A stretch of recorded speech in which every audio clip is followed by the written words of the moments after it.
Criador de todas as coisas, ao nosso Mestre Jesus, aquele que nos mostrou e nos mostra ainda o caminho para a luz,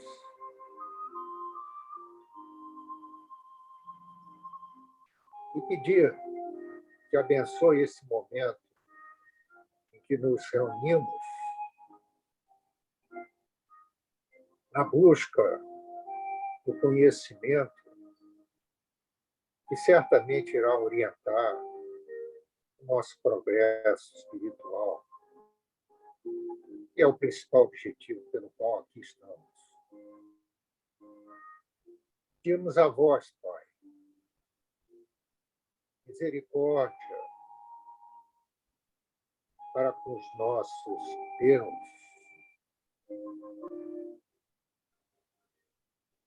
e que sejam levados em conta os nossos acertos, porque estamos nos esforçando, Pai, para nos reformarmos intimamente. Queremos aproveitar esse momento para pedir a todos aqueles que se encontram nos hospitais, bem como aqueles irmãos que já fizeram a sua passagem em razão dessa pandemia, os anjos de luz amparem a todos, os que ainda estão encarnados e os desencarnados, fazendo com que os homens entendam que este acontecimento não é castigo, e sim uma oportunidade para a nossa elevação, para que este nosso planeta deixe de ser um planeta de provas e expiações, passe a ser um planeta de regeneração. E que possamos nele estarmos encarnados quando isso acontecer. Nesse instante, pedimos a vós, Pai, a licença para louvá-lo com a prece que o Mestre Jesus nos ensinou, e louvarmos também a nossa Mãe Santíssima, Mãe Maria. Pai nosso, que estás no céu, santificado seja o vosso nome, venha a nós o vosso reino, seja feita a vossa vontade, assim na terra como no céu. O pão nosso de cada dia nos dai hoje, perdoai as nossas ofensas, assim como nós perdoamos a todos aqueles que nos têm ofendido. E não nos deixeis cair em tentações, mas livrai-nos de todo mal. Assim seja. Ave Maria, cheia de graças, o Senhor é convosco. Bendita sois vós entre as mulheres, bendito é o fruto que do vosso ventre nasceu, Jesus. Santa Maria, Mãe de Jesus, rogai a Deus por nós, os pecadores, agora, na hora do nosso desenlace. Que assim seja. Graças a Deus. Graças a Deus.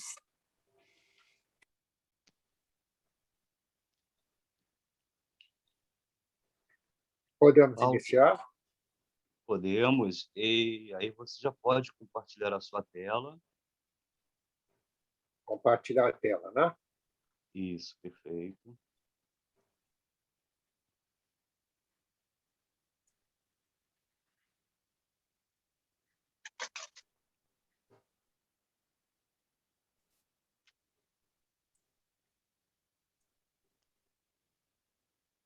Tá bom? Tá ótimo. Excelente. Então, meus irmãos e minhas irmãs, é para mim um prazer renovado estar participando com vocês do Grupo Alegria de Florescer, do estudo de um tema da nossa amada doutrina. O estudo, além da audição de uma música agradável, ou a realização de um trabalho que nos traga satisfação, ou ainda o exercício de um talento criativo, que é uma faculdade que todos nós somos detentores, sobre alguma coisa que nos faça jubilosos, são recursos que nós devemos utilizar para afastar o vazio existencial que nos ronda, em razão do momento que vivenciamos atualmente de isolamento social. As notícias que nos chegam através dos canais de comunicação são muito tristes. E nós devemos, então, buscar derivativos que não nos afetem emocionalmente. Então, o estudo, como eu disse, é um desses derivativos. Eu peço licença a vocês para, antes de iniciar propriamente o tema da palestra, fazer uma comunicação de caráter pessoal e institucional, mas que, como vocês verão, tem relação com o tema que vai ser abordado. Nesse mês de março, foi lançada pela editora Frei Luiz uma obra de minha autoria intitulada A Mediunidade e o Médium.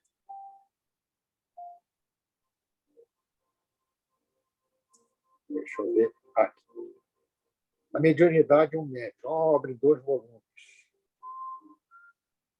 Eles contêm temas que foram desenvolvidos em palestras durante a fase em que eu estive na coordenação do Serviço de Orientação Mediúnica do Lago Frei Luiz, conhecido pela sigla de SOM. Nesse setor são formados os médios que futuramente irão contribuir para o trabalho assistencial na nossa instituição. Ali eles recebem instrução não só teórica, mas também prática para o desenvolvimento de suas faculdades mediúnicas.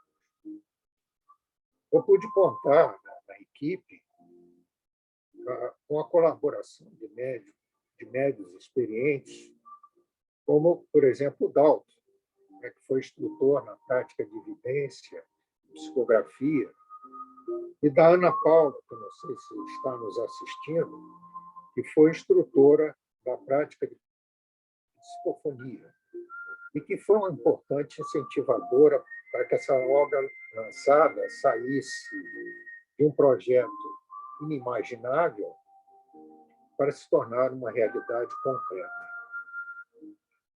Como eu disse, a obra em questão, cuja renda de comercialização é totalmente direcionada para o lado feliz, ela consta de 2 volumes. Eu confesso a vocês que o lançamento de um livro é sempre motivo de duplo sentimento para o seu autor. O da alegria de ver florescer uma semente que um dia plantou, e o da preocupação sobre como será recebido o conteúdo da sua obra. Mas, para minimizar esse último sentimento da preocupação, há nesse autor a certeza que, dentro de suas limitações, o melhor possível foi feito para compartilhar com seus pares, seguidores da doutrina espírita, o conhecimento que foi adquirido pelo estudo e pela palavra esclarecedora dos mais experientes. A Mediunidade e o Médium é uma obra em 2 volumes. No primeiro volume, a parte primeira é dedicada a mediunidade, a temas sobre a mediunidade, como, por exemplo, como se dá o afloramento da mediunidade, a natureza das comunicações mediúnicas, sobre o uso, a perda e a suspensão da faculdade mediúnica, bem como os seus inconvenientes, os seus perigos, quando não bem exercida. Na parte 2 desse mesmo volume 1, ela é dedicada ao médium, a temas que dizem respeito à sua formação, das qualidades essenciais que deve possuir e cultivar, da sua influência nas comunicações, etc. Já o segundo volume, ele contém, na sua parte 3, temas que são correlacionados tanto à mediunidade quanto ao médium, como, por exemplo, a forma de dialogar com os espíritos, o papel da prece e da música nas reuniões espíritas, a assistência ao enfermo em uma casa espírita, como deve se fazer. E, finalmente, na parte 4, do volume 2, ela é dedicada a um histórico do lar de Frei Luís, né? Do surgimento, desde o surgimento até as suas atividades através dos tempos, bem como existe ali um conteúdo, uma mensagem de Frei Luís, que é um conteúdo e com comentários sobre como se deve fazer a formação dos médios para o trabalho na instituição da qual ele é o patrono. Como é de praxe na nossa casa, o lançamento de um livro da editora Frei Luís é sempre acompanhado de uma palestra pelos autores que lançam livros. Aí surgiu nesse autor uma dúvida na ocasião do lançamento. Qual o assunto que eu deveria abordar? Depois de algumas avaliações, eu fiz a opção por um tema que me parece adequado de ser exposto e que tem muito a ver com o conteúdo do livro. Nos procuro esclarecer a todos nós como devem ser formados os médicos para que eles possam lidar com segurança com a faculdade de que são dotados.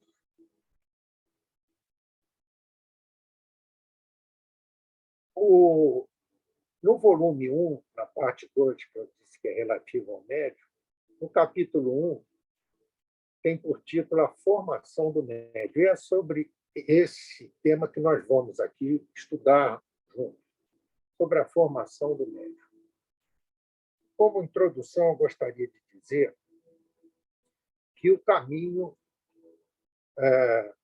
é longo a ser percorrido pelo médium desde que a sua manifestação aflora, até o ponto em que ele tem a ostensividade da sua mediunidade e segurança para o exercício. Esse caminho compreende a educação do médium e o desenvolvimento do fenômeno de que é possuidor.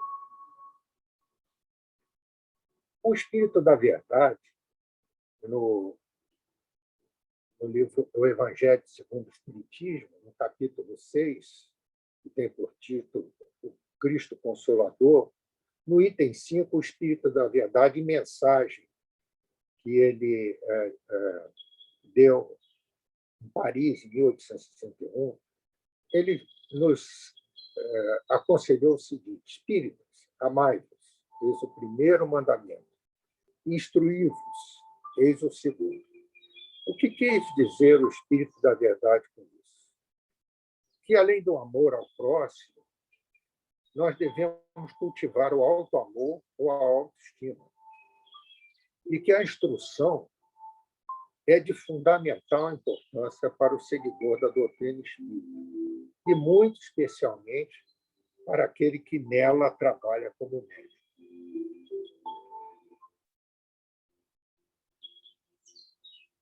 Sob o ponto de vista, vamos ver alguns conceitos básicos sobre o que é educação e desenvolvimento.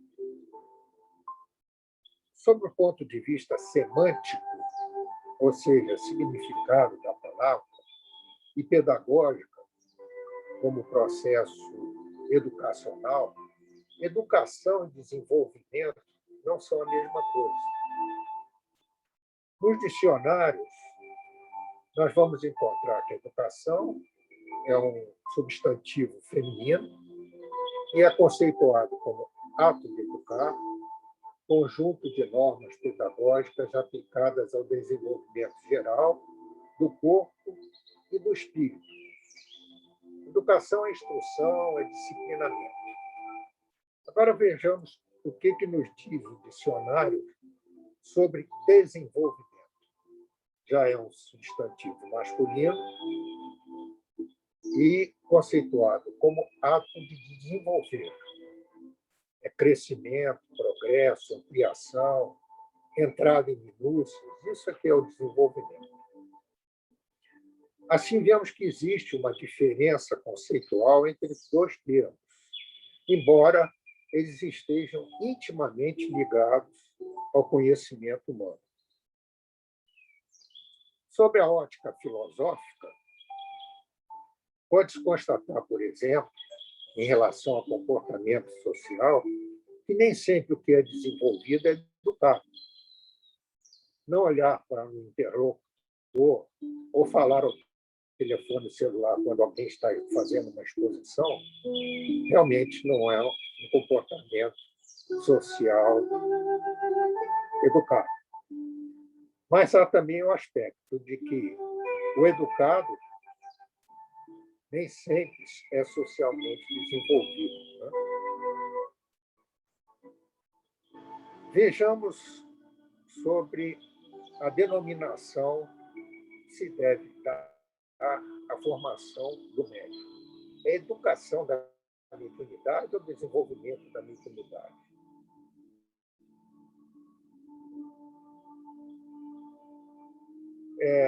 A formação, em princípio, a formação do médium é uma constante preocupação no movimento espírita desde a codificação da doutrina por Kardec.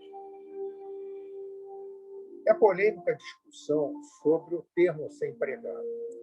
Para uns, seria educação mediúnica ou treinamento mediúnico.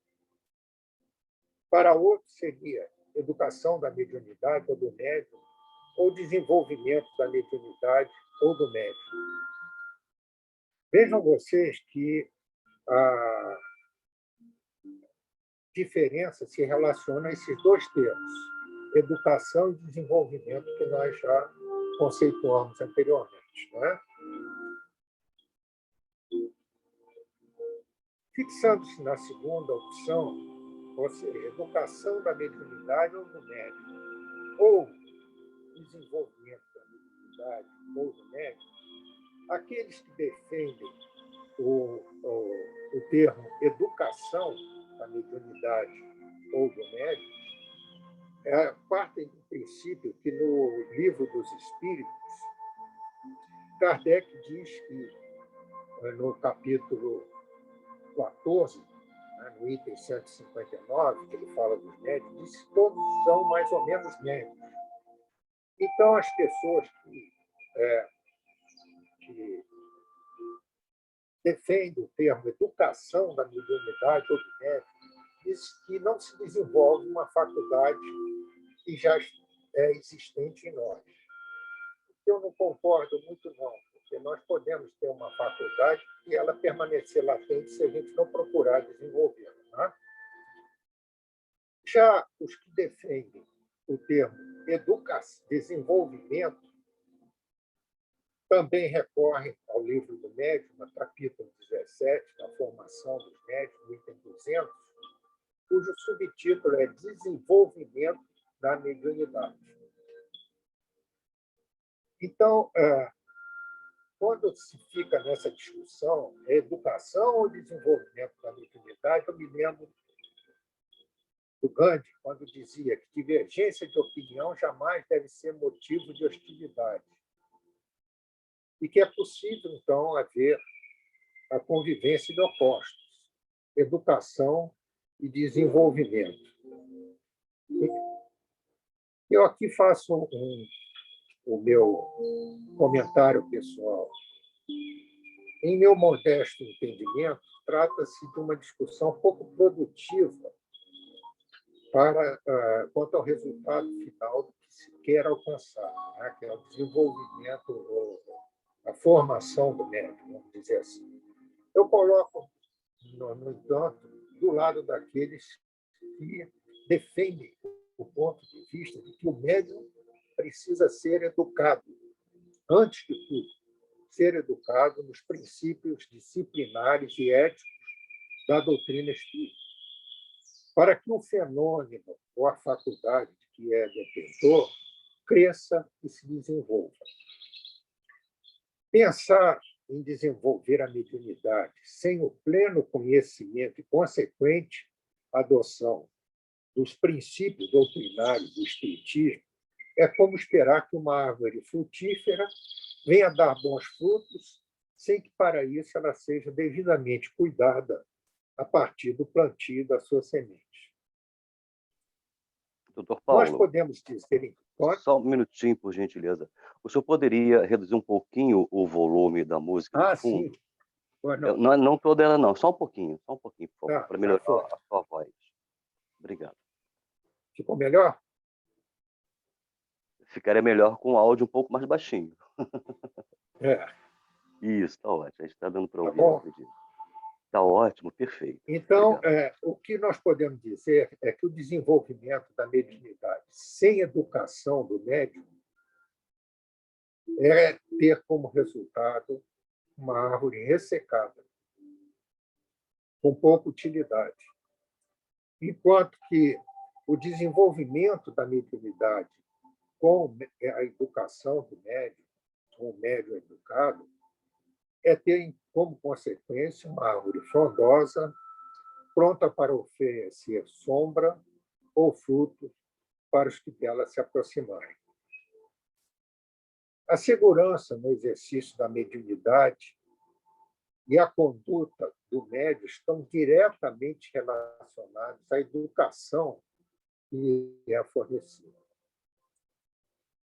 A partir daí começa a se desenvolver no medianeiro a reforma íntima, outra condição fundamental para o desenvolvimento adequado e o crescimento natural do fenômeno mediúnico. Então, ele se educando, ele se reformando, o seu fenômeno vai crescendo paralelamente à evolução dessas duas condições, educação e reforma. Vejamos o que significa educação e desenvolvimento da mediunidade ou do médium. Conceitualmente, trata-se de um conjunto de procedimentos teóricos e práticos fundamentados na obra da codificação, pelos quais depois deve passar o candidato ao serviço mediúnico.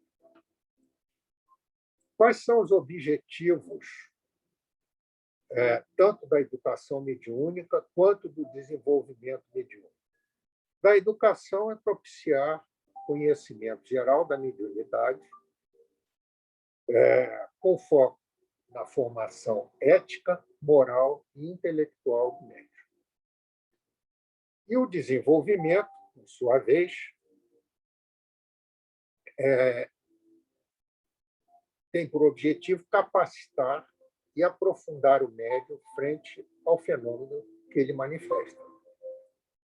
Juntos, educação e desenvolvimento dão ao médium algo que é muito importante para o seu trabalho: a segurança mediúnica.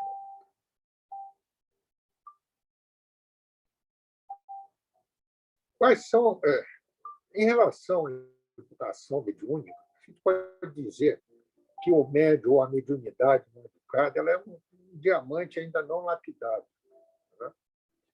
o que não acontece quando o médium ou a mediunidade é educada, em que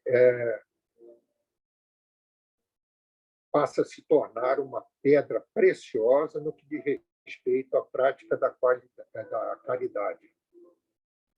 Qual é a importância tanto da educação e do desenvolvimento? A educação e o desenvolvimento visam provocar no médium a harmonização espiritual e, com isso, eliminando os problemas psíquicos, emocionais e físicos que possam surgir por ocasião da eclosão da sua mediunidade.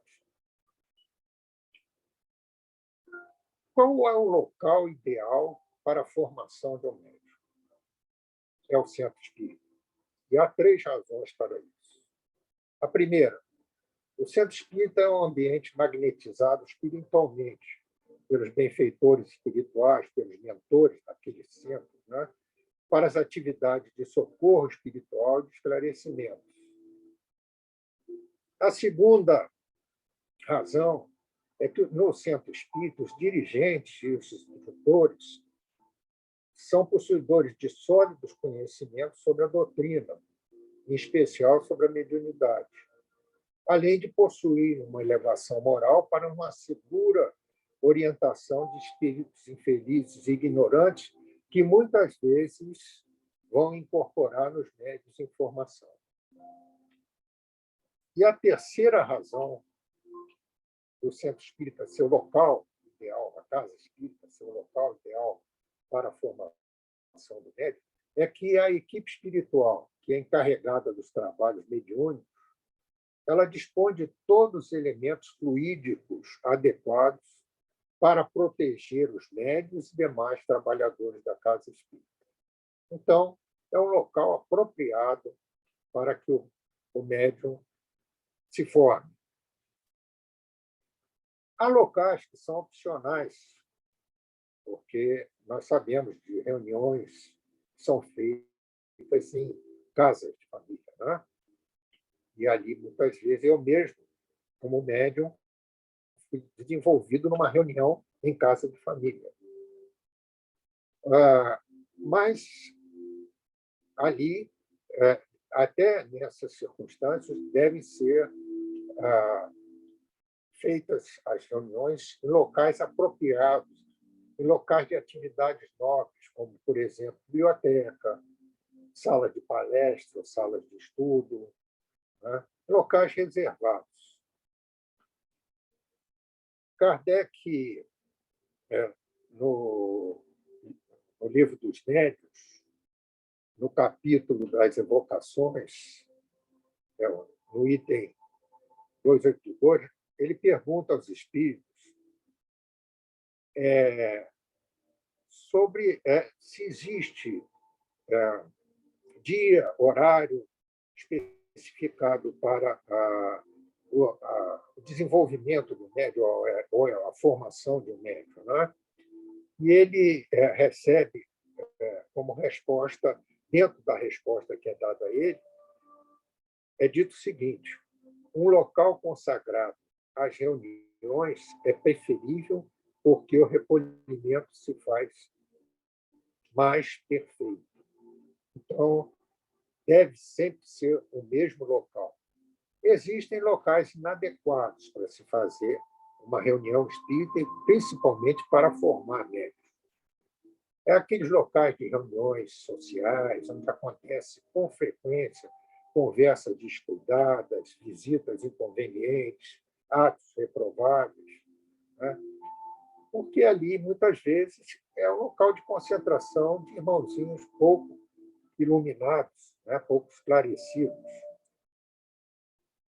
E a formação, a tentativa de formar o médium, de educar o médium, desenvolver a mediunidade em locais inadequados, é porque o médium corre sérios perigos de transtornos mentais provenientes de perturbações espirituais, que é muito comum nos iniciantes, né? Geralmente, eles têm um desequilíbrio emocional. E esse desequilíbrio emocional pode se acentuar à medida que ele entra em contato com espíritos perturbadores, espíritos não esclarecidos.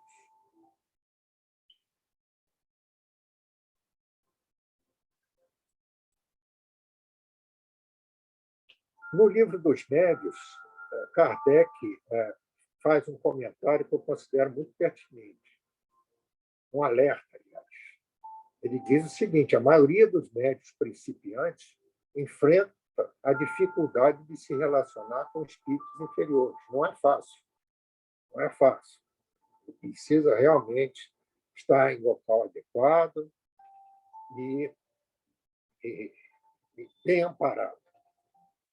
Existem necessidades básicas que são requeridas ao médium para a sua formação, para a sua educação e, consequentemente, desenvolvimento do fenômeno que é possuidor. Vejamos quais são as principais. A primeira é adquirir autoconhecimento de si mesmo, né? Se conhecer, para poder até fazer a sua reforma íntima.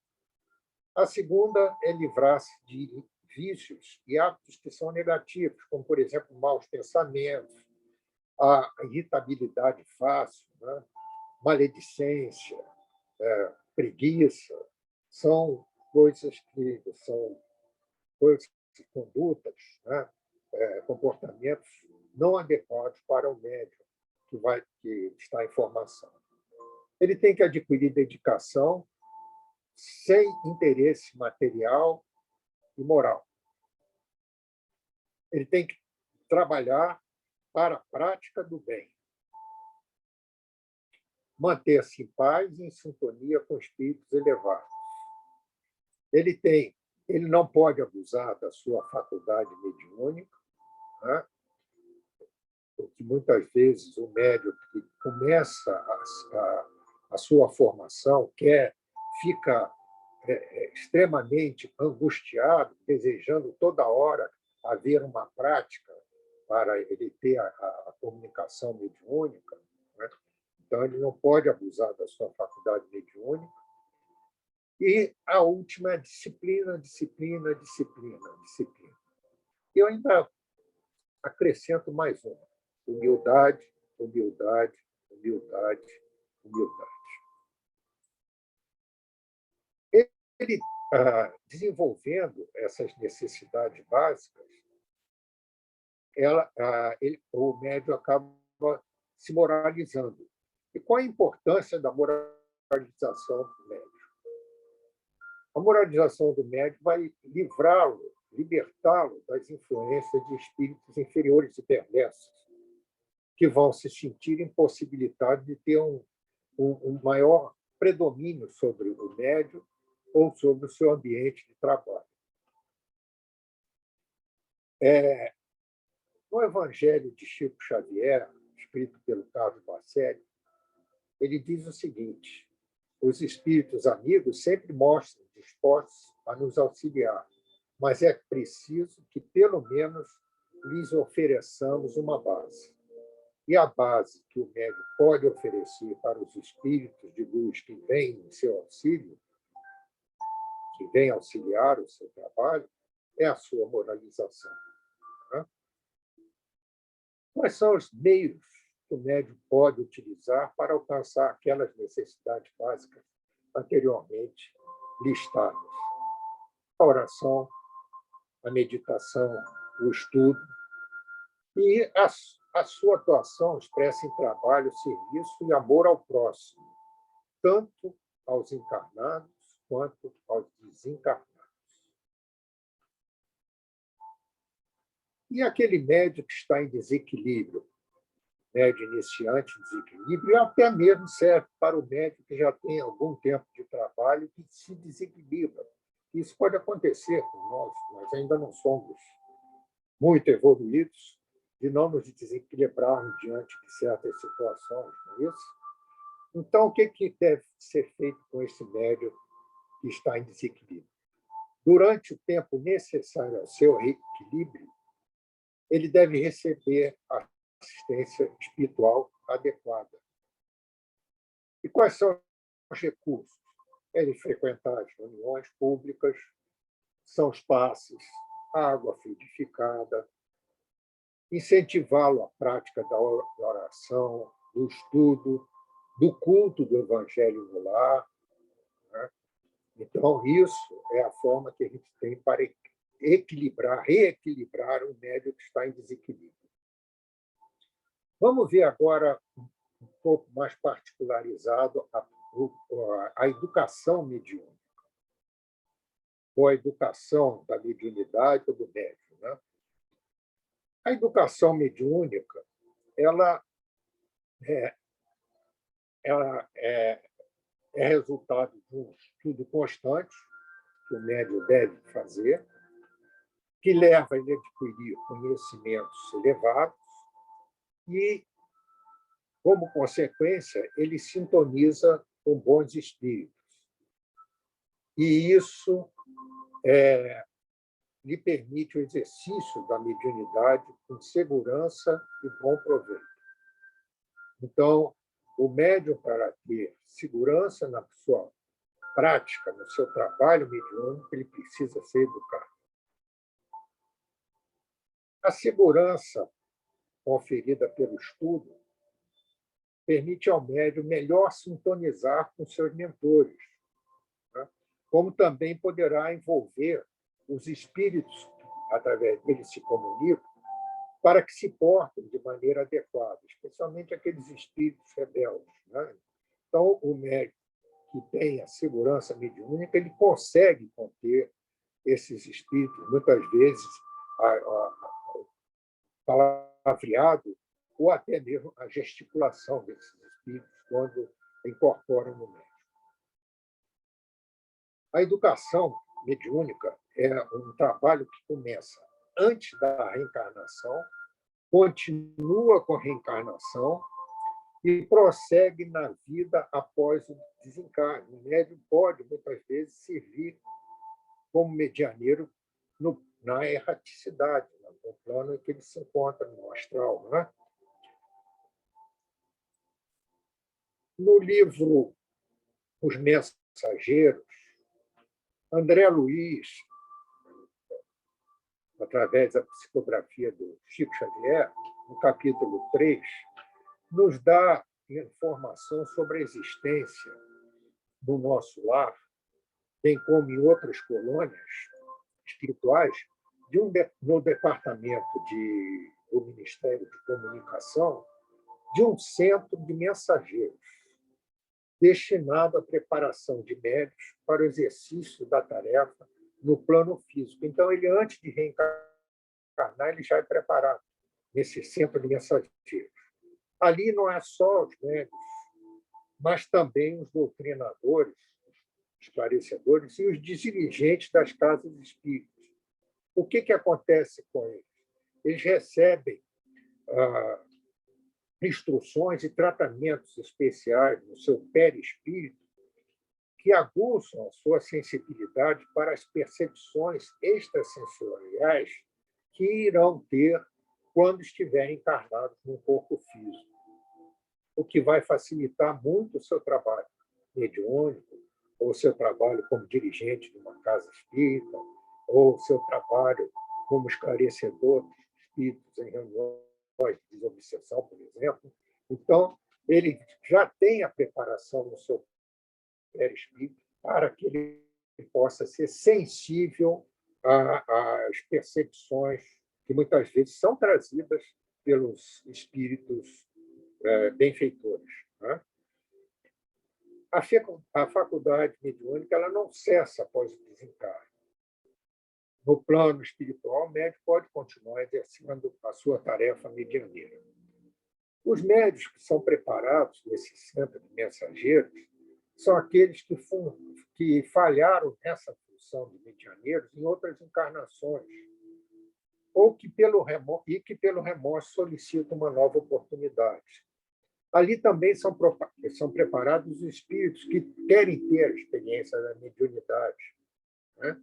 E que se mostram comprometidos com a função de melhorar e amparar o próximo.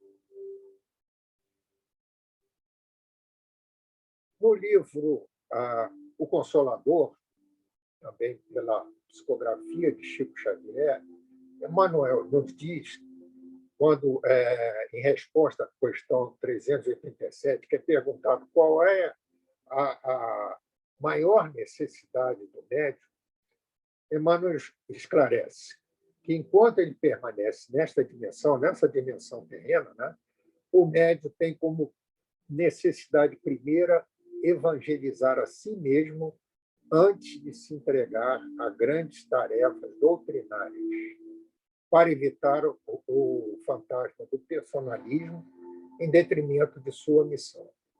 Ou seja, o médium, em resumo, o médium deve se educar para evitar que seja tomado pela vaidade, pelo orgulho ou por outros caminhos que não seja o caminho da caridade.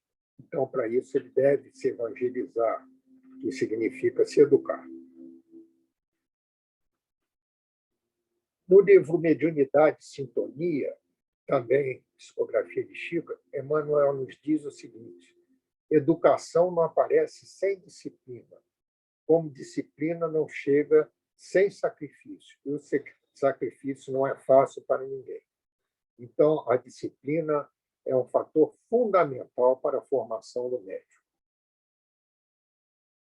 Na agenda cristã, também psicografia do nosso Chico, André Luiz adverte o seguinte: quem não acredita na necessidade da disciplina, desça a ladeira no carro sem freio.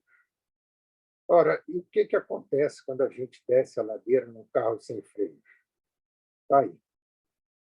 Essa é o destino do médium indisciplinado. É comum as pessoas pensarem que é mais fácil receber espírito que estudar o espiritismo, do que procurar, através do estudo do espiritismo, se educar. Né? E quando, na realidade, não. No livro dos médiuns, no capítulo 17 da formação dos médiuns, no item 216, Kardec faz duas observações relacionadas com a necessidade do médium educar-se. A primeira delas: mesmo com a faculdade desenvolvida, o médium jamais poderá crer-se dispensável de qualquer instrução a mais, porquanto ele terá vencido apenas uma resistência material. A segunda diz o seguinte, Kardec: se pretender voar muito cedo com suas próprias asas, não tardará em ser vítima de espíritos mentirosos que não se descuidarão de lhe explorar a presunção. E aqui eu me permito, peço licença a vocês para falar de algo pessoal. Eu, quando comecei o meu desenvolvimento, não meu desenvolvimento, quando a minha manifestação mediúnica se aflorou, foi através de uma psicografia. Né? Foi através de uma psicografia. E eu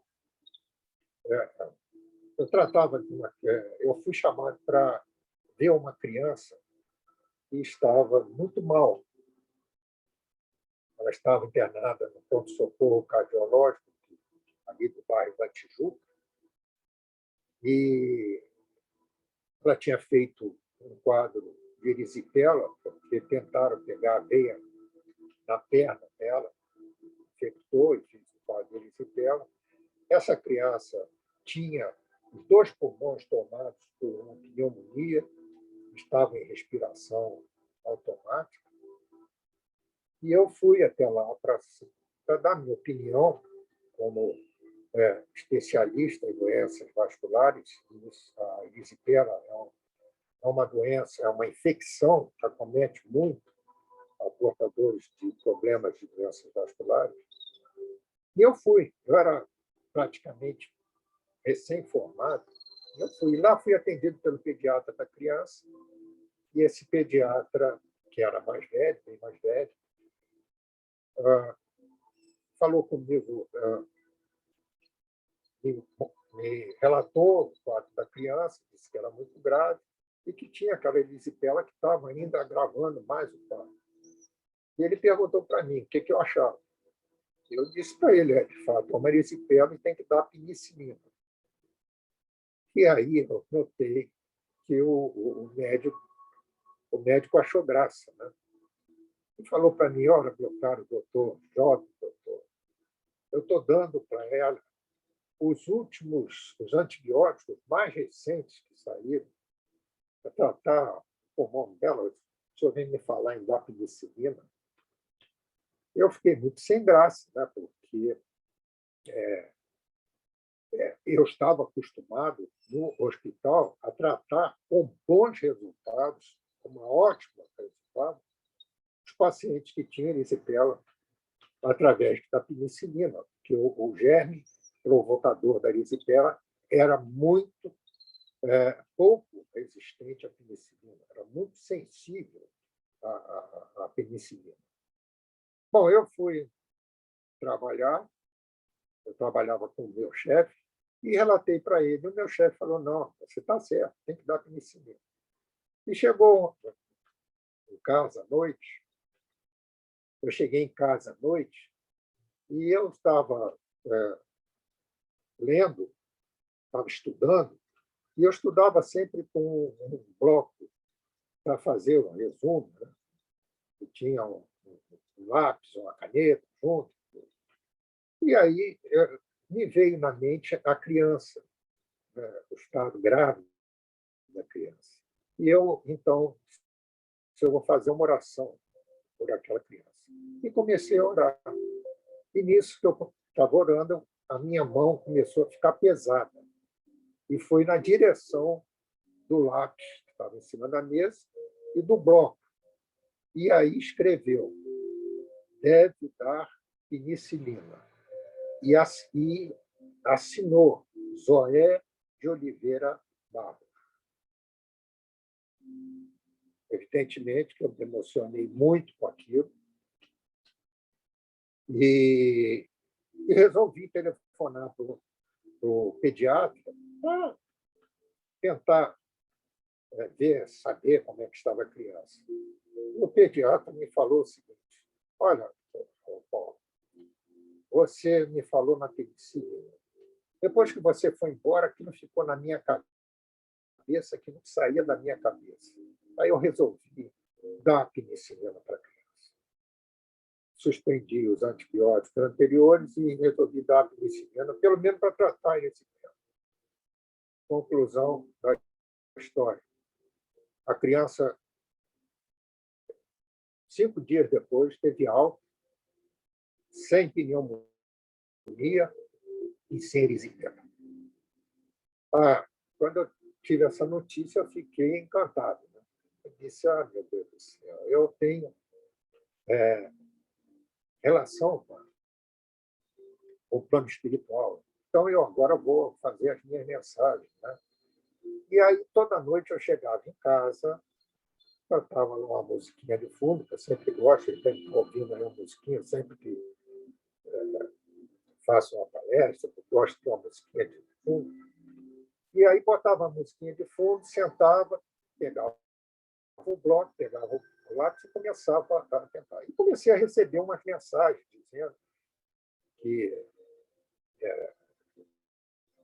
dizendo a primeira mensagem identificou o médico e passou a mensagem. Né? Era um médico angolano que tinha estudado na Inglaterra homeopatia e que estava me acompanhando na minha vida profissional para entender um pouco de alopatia. Vejam que coisa interessante. Né? Então, veio essa primeira mensagem esclarecendo quem foi a entidade que me passou aquela mensagem. Depois eu comecei a fazer outras mensagens, que vim desenvolvendo, falando uma série de coisas, que eu ia ser um médium muito famoso, que eu iria ter contato com pessoas muito famosas, que eu iria atender artistas. E aí a coisa começou num crescente assim, até chegar a um ponto em que disse que eu não iria envelhecer. Eu ficasse tranquilo que eu não iria envelhecer. Eu iria ser sempre aquele jovem, ia fazer a passagem como jovem.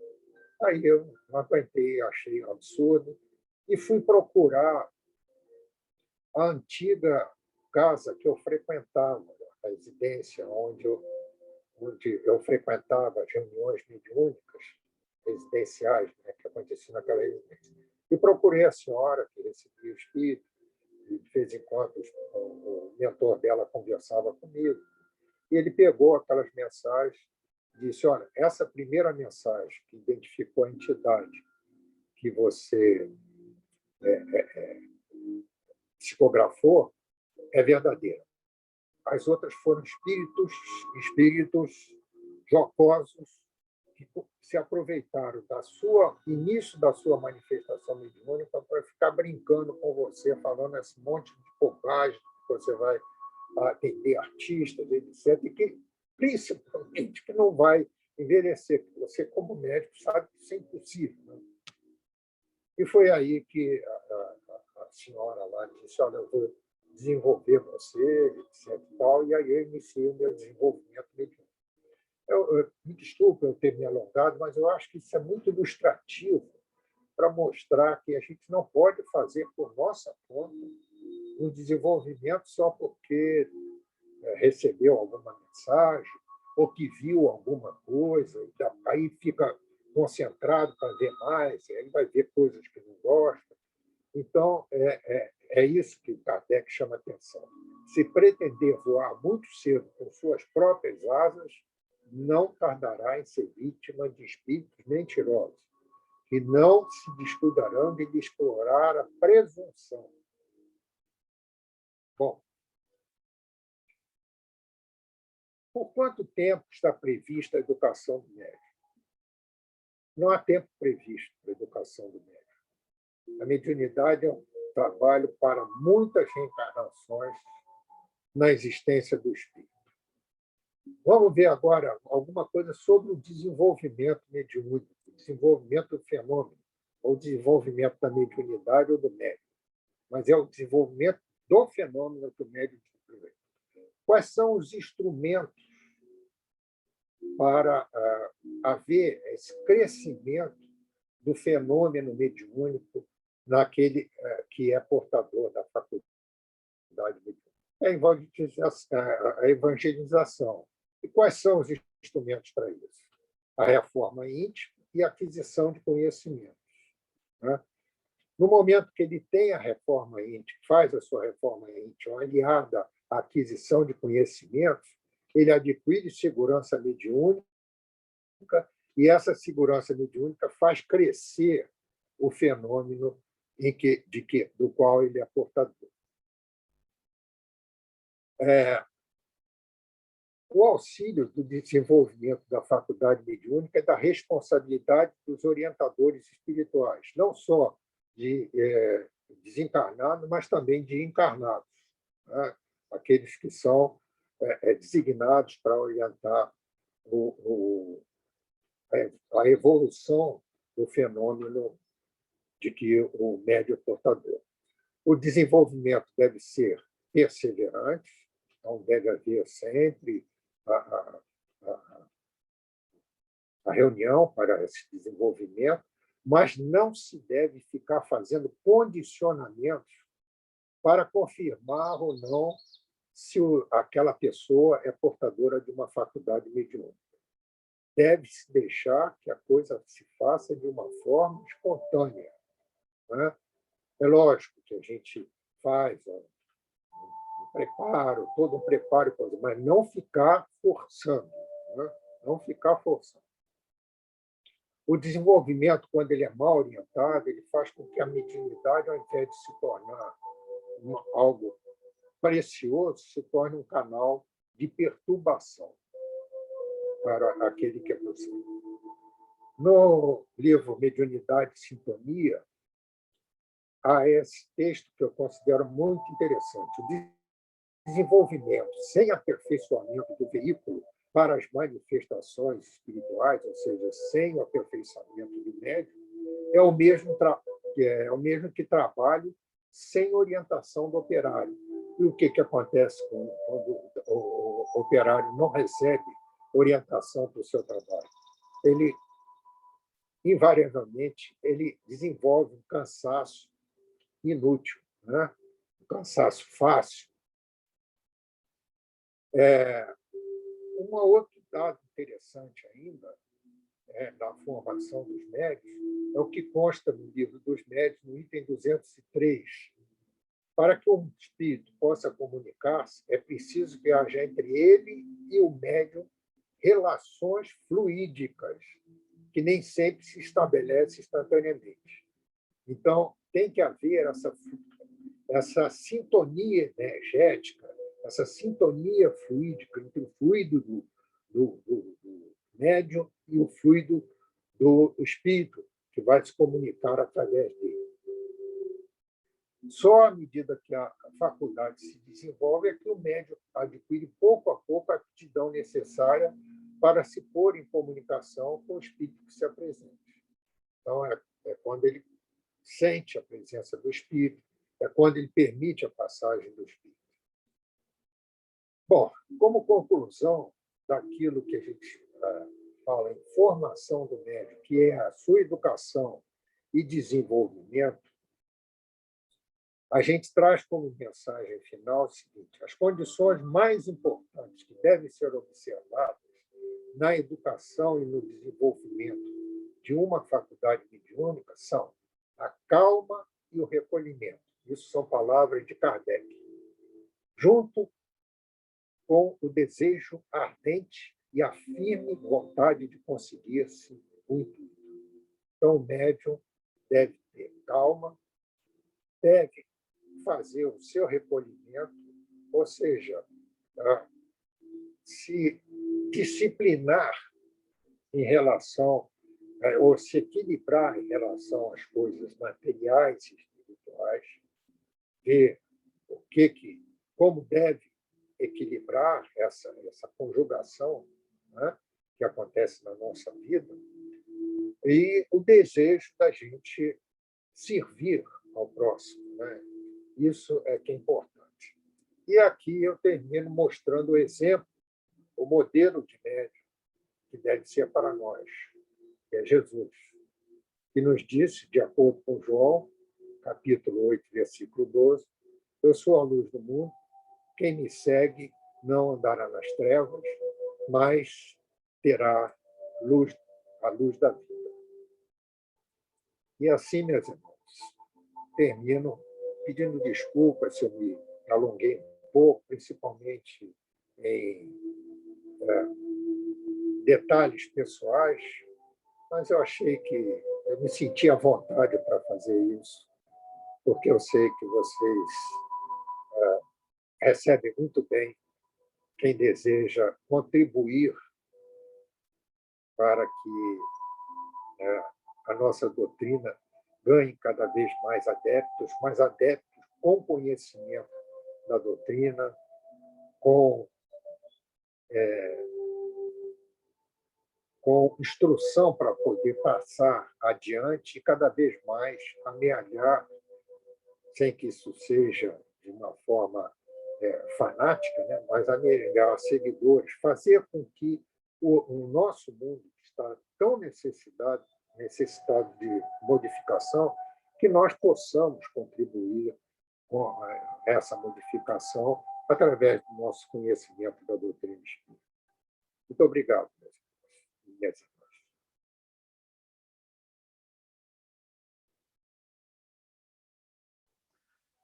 Dr. Paulo, somos nós que lhe devemos agradecer por esta oportunidade desse estudo profundo e com um tratamento singelo acerca desse assunto, né, que é um assunto que, por vezes, não é muito compreendido, mas como a maioria de nós estudamos um pouquinho, né, temos algumas informações, muito embora cada um tenha uma leitura um pouco particular, né, desse assunto especificamente. Entretanto, o senhor nos trouxe com tanta delicadeza, né, e com tanta singeleza esse tema, que ele é pertinente a toda a humanidade, né? Sabemos que existem os médios ostensivos e os não ostensivos.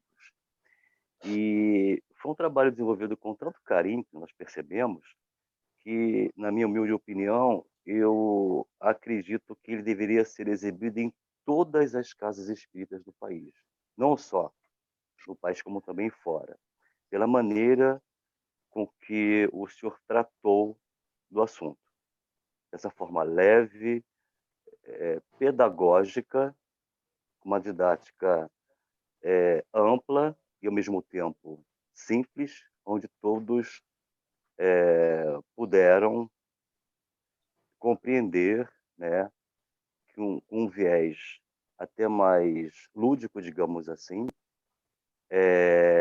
acerca desse tema que, por muitos ainda, não na nossa esfera naturalmente, né, mas a maioria de nós, daqueles que não estudam a doutrina, ignoram. Né? Então, é um trabalho tão bonito, de uma beleza, de um alcance, ao mesmo tempo de uma profundidade, que todos nós deveremos assistir de novo, ver, rever, até que essa, vamos colocar assim, essa maneira degustativa de apresentar o trabalho pudesse ser consolidada. Né? Particularmente, alguns pontos que o senhor nos trouxe, para mim, assim, surgiu quase como uma novidade, pelo fato do tratamento ter sido dado com tanto carinho, né, e com uma leitura diferenciada. Então, doutor Paulo, somos nós que lhe agradecemos por nos brindar mais uma vez, e hoje, com um estudo de tamanha relevância para todos nós, médios ou não, devido à clareza com a qual o senhor tratou do assunto. Muito obrigado. O senhor me Eu, permite só uma observação que você agora tocou aí, médios ou não. Muitos ficam pensando que esse assunto só diz respeito àqueles que são médicos, aqueles que estão apresentando manifestação médica. Não, esse assunto diz respeito a todos aqueles que têm interesse pela doutrina espírita. Né? Até porque nós, muitas vezes, temos necessidade de recorrer a um auxílio mediúnico. Né? E, para isso, a gente precisa ter a exata noção de como deve se comportar o médium, para que a gente saiba se aquele médico que está tratando a gente, ele o está fazendo voltado para a caridade ou voltado para interesses pessoais. Né? E isso por isso que isso é um assunto que não interessa só a quem está apresentando mediunidade, interessa a todos os espíritos. perfeito, perfeito. A sua resposta, né, foi mais ampla, bem além do meu raciocínio. Agora, eu vou pedir só um favorzinho ao senhor, que o senhor descompartilhe a tela da sua apresentação, para que todos possam aparecer na tela maior.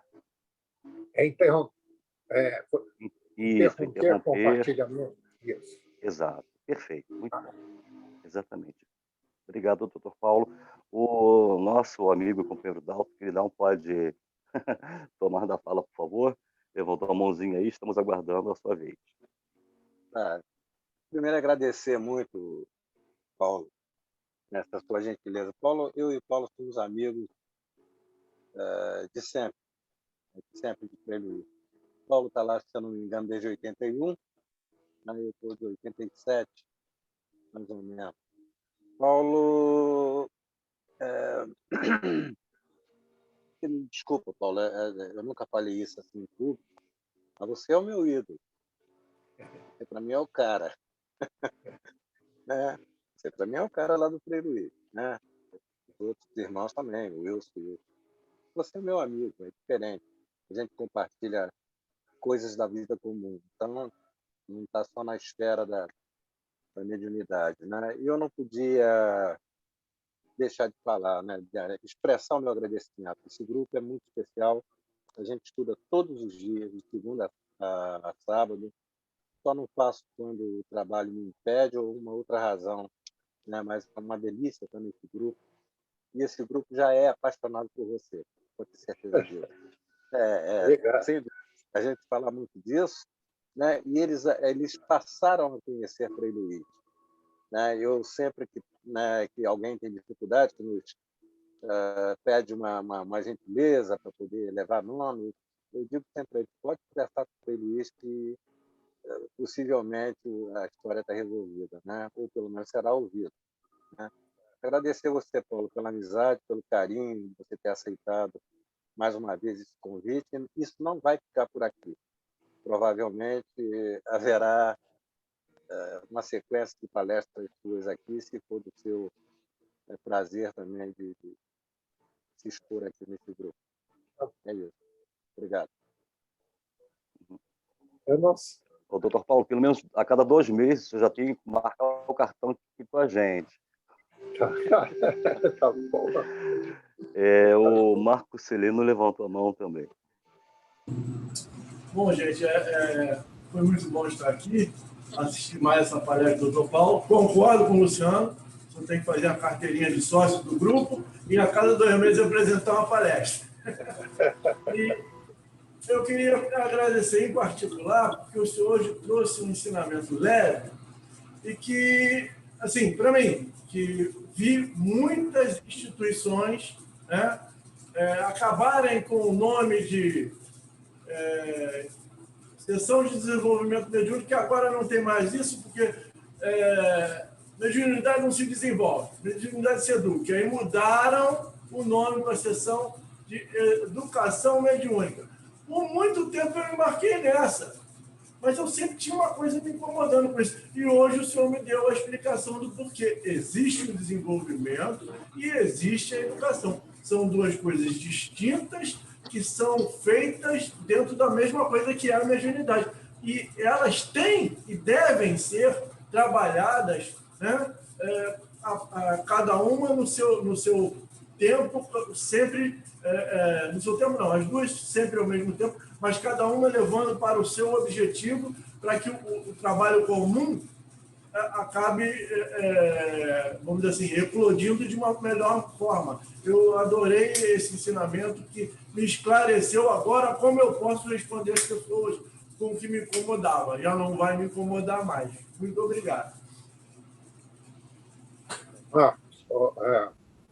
Existe também um falso conceito de que quem está apresentando a manifestação mediúnica tem que primeiro ir por estudo, tem que primeiro ficar estudando. Aí depois de um tempo de estudo e coisa, é que vai começar a desenvolver. Não. A coisa tem que ser feita paralelamente. Né? Paralelamente. É lógico que não vai se pegar o médico que está logo no início de formação, sem o mínimo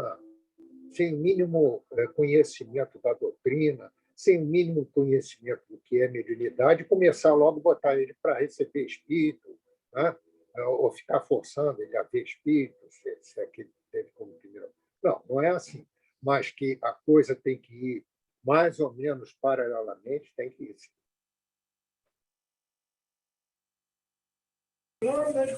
Se a mediunidade já estiver eclodida, a criatura está caindo na rua recebendo, entre aspas, espírito, tem que pegar e trabalhar aquilo para que ela consiga controlar esse quadro. E não dá para fazer isso fora da mesa mediúnica, né?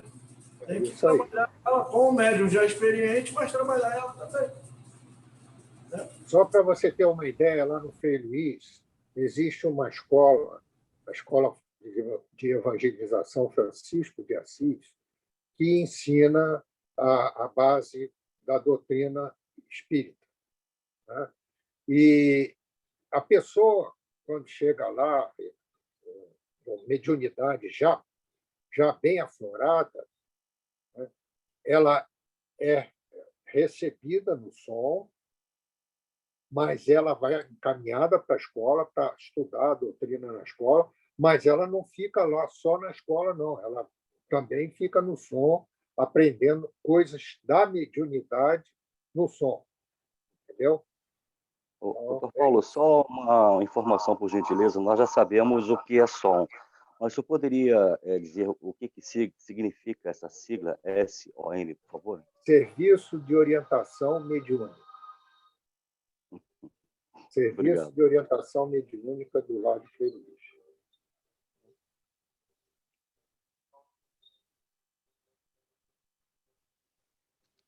Perfeito. Obrigado.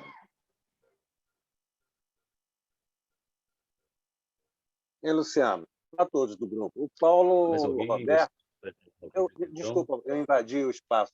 Ficou aí todo mundo quietinho, achei que alguém tinha que falar e fui eu. O Paulo é fundador desse trabalho. Ele implantou, evidentemente, debaixo da necessidade da casa. Enfim, o Paulo foi essa pessoa que fez esse trabalho, colocou, né, implantou dentro do Frei Luís, devido às necessidades, algumas coisas que eram muito difíceis dentro da casa. A gente sabe que 500 médios dentro de uma casa trabalhando vai ter problema. 3, 4 médios dá problema. Imagina, nós somos acho, 2.000 voluntários da casa e a maioria são médios, né? Havia uma necessidade de fazer essa orientação mediúnica e é um trabalho do Paulo que está lá estabelecido e que não terá fim, será dessa forma. Enquanto aquela casa existir, será desse jeito. E agora com esses 2 livrinhos, que o Paulo...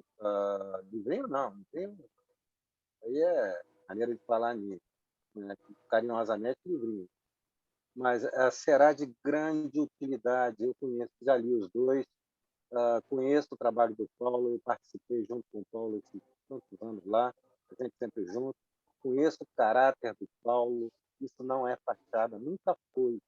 Por isso que eu digo que o Paulo, para mim, é uma das pessoas mais íntegras que eu conheço na minha vida. Perdão pelo elogio, não é elogio, é uma constatação. Tá?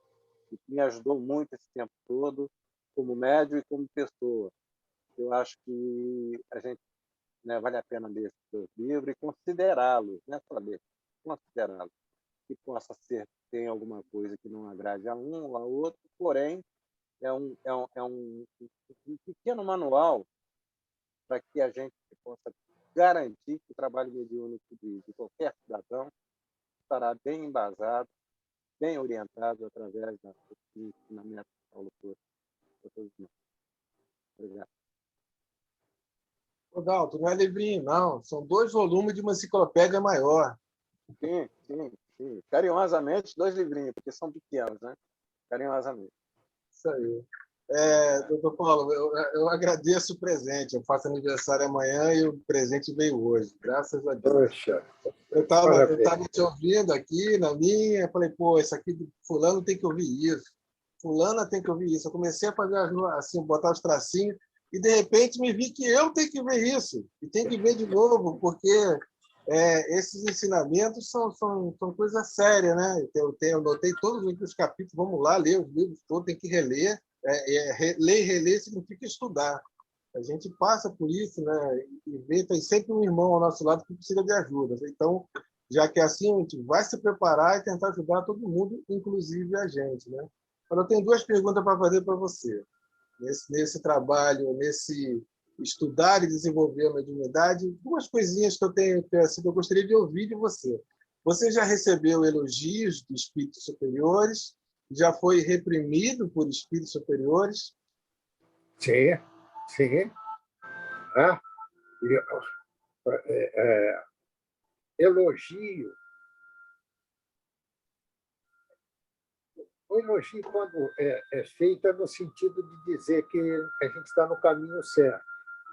Não é dizer você é um grande médium, não é isso, entendeu? Apenas. E eles sentem, muitas vezes, o nosso questionamento: será que eu estou fazendo a coisa certa? Será que eu estou no caminho correto?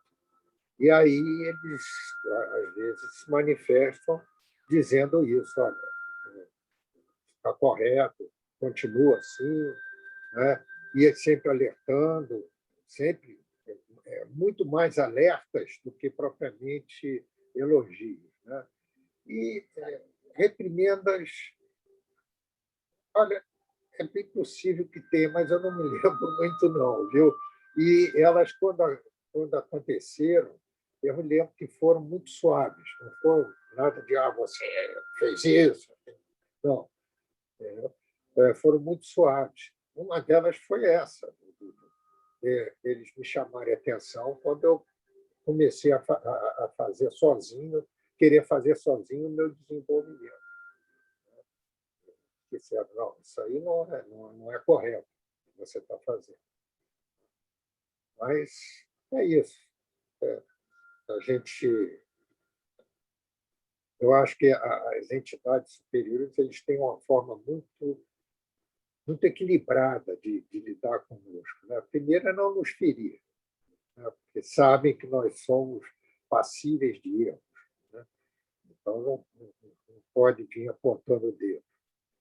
E, segundo, também não pode ficar de muitos elogios, porque, de repente, a gente pode deixar que aquela vaidade que está lá no fundo, reprimida e coisa, aflore. Né? Então, a gente tem que tomar cuidado. Agora, se você fosse dar de presente para esse grupo inteiro esse livro, o que você escreveria na dedicatória dele? Agradeço a todos vocês. Boa pergunta. Agradeço a todos vocês o incentivo, né? O acolhimento a esse modesto trabalho que se destina apenas a aumentar o conhecimento, o nosso conhecimento, porque aumentou muito o meu conhecimento, que eu tive que pesquisar, né? E a finalidade, como eu disse, é distribuir aquilo que eu aprendi com as pessoas, não guardar só para mim. Né? Então, foi essa mais ou menos a finalidade com que eu fiz o livro. Muito bom. Nós também te agradecemos e peço que Deus te abençoe no seu trabalho missionário, porque, como diz ali uma certa hora na tua apresentação, não está fácil para ninguém. Né? Não está fácil. Né? Não está fácil. Eu acho que alguém, uma voz feminina, puxou a fala, mas não concluiu A Sônia. colocação. Eu falei, mas eu falei para, assim, boa pergunta, né? O que escreveria, né? A dedicatória. Talvez seria até bom, né? Escrever. Floresçam com humildade. Isso. Foi uma grande lição que a gente aprendeu aí, que o senhor falou o tempo todo, e como a gente tem que ser humilde e aprender aos poucos e nos construir, né? Isso. Crescer sem se envaidecer, o que é difícil. É isso mesmo. Então, estou aqui costurando, eu estou no meio aqui da costura, por isso que agora que eu botei aqui, mas estou aqui no meio da costura. Então, mas muito obrigada pela sua vinda, pela sua palestra, que foi bem esclarecedora, bem didática, tranquilo, sabe? Qualquer pessoa entenderia muito bem. Eu, que sou praticamente novata aqui, né? No espiritismo, mas que eu tenho grande, profunda admiração por todas as pessoas que se dedicam realmente, e eu quero cada vez mais me dedicar. E esse aí é aquele docinho, aquele quero mais, né? Então, já sei que daqui a 2 meses já está por aí de novo, né? Bom, com todo prazer. Tá bom? Tudo de bom para o senhor. Muito que vai em obrigado. frente esse trabalho maravilhoso. Obrigado. Excelente, Paulo. É interessante que cada orador, cada expositor coloca bastante da sua persona no estudo nas pesquisas que desenvolve. Uns trazem as suas cores e os outros trazem os seus sons. Então, hoje a nossa palestra, embora não tenha sido musical, mas teve uma sonoridade amorosa e empática que nos encantou a todos. É por isso que, como o Zé falou, daqui a pouquinho nós vamos carimbar o seu passaporte como já participante ativo do Alegria de Florescer. Muito obrigado, querido. Alguém Com todo gostaria de fazer? prazer, Lúcio. E Oh, agradeço muito a você a paciência, tá? não, de modo algum. A gente deve sempre. Não é nenhuma questão pessoal, a gente até pode colocar de um modo um pouco mais amplo, trazendo para o próprio Cristo essa questão do acolhimento, né? Porque todos nós somos falhos, somos deficientes. É claro que cada um também tem as suas virtudes, né? As suas expertises, mas ninguém é completo. Ninguém é completo. Haja vista que tem a lei da reencarnação aí criada pelo nosso Pai Maior, né? Uma das leis naturais que nos oportuniza essa condição de estarmos sempre em processo constante e infinito de evolução. Até um dia chegamos à condição de Cristo, né? E, quiçá, um pouquinho antes disso, a condição de anjo tutelar. Agora, uma coisa é certa. Um dia nós seremos mentores espirituais de algum tutelado aqui na Terra. E aí nós estamos construindo esse cabedal de conhecimento, né, agora, para que, se nós merecermos, e os nossos afins também merecerem, né, cada um na sua condição de existência, podemos estar amparando um ao outro. Isso aqui é importante. Isso aí. Muito obrigado pela presença. Obrigado mesmo. Alguém gostaria de fazer mais alguma contribuição, devido ao nosso horário?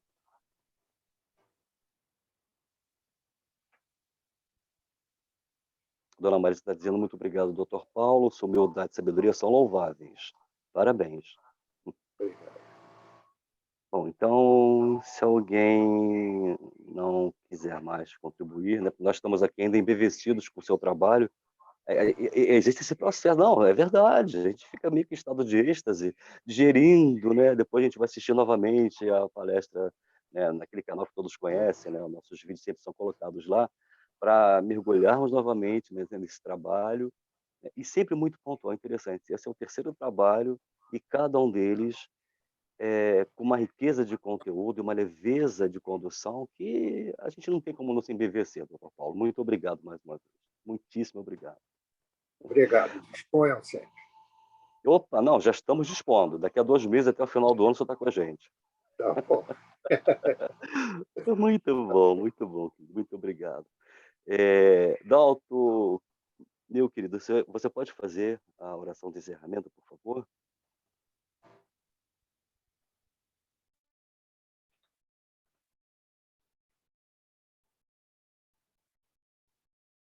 Abre seu microfone. Vamos levar o nosso pensamento a Deus, ao Senhor Jesus, aos nossos mentores espirituais e agradecer muito a Frei Luiz por ele ter, de alguma forma, ter educado a gente, ter orientado a todos nós. Estamos lá todos na sua casa, a dinâmica do trabalho, estudando, ensinando, guardando os ensinamentos que nós são trazidos para todos nós. E hoje poder, de alguma maneira, ser um membro da casa, pessoa dedicada à casa, não representando a instituição, trazendo as cores do trabalho que é feito. Jesus nos abençoe, que a gente possa, todos nós em conjunto, pedir saúde para Paulo Roberto, que Jesus conceda a ele uma moratória, pelo menos mais uns 20 anos, com lucidez, e pessoas assim que engrandecem o trabalho da Casa Espírita, engrandecem o Espírito Santo. Obrigado, Paulo. Que Jesus possa iluminar esse grupo, com essa proposta nova, usando a tecnologia, para levar a palavra do Cristo sem fronteira, a todos os lugares do planeta, via internet. Deus nos abençoe a todos. Tenhamos aí um final de tarde, um início de noite, com saúde, uma alegria. Graças a Deus. Graças a Deus. Graças a Deus. Graças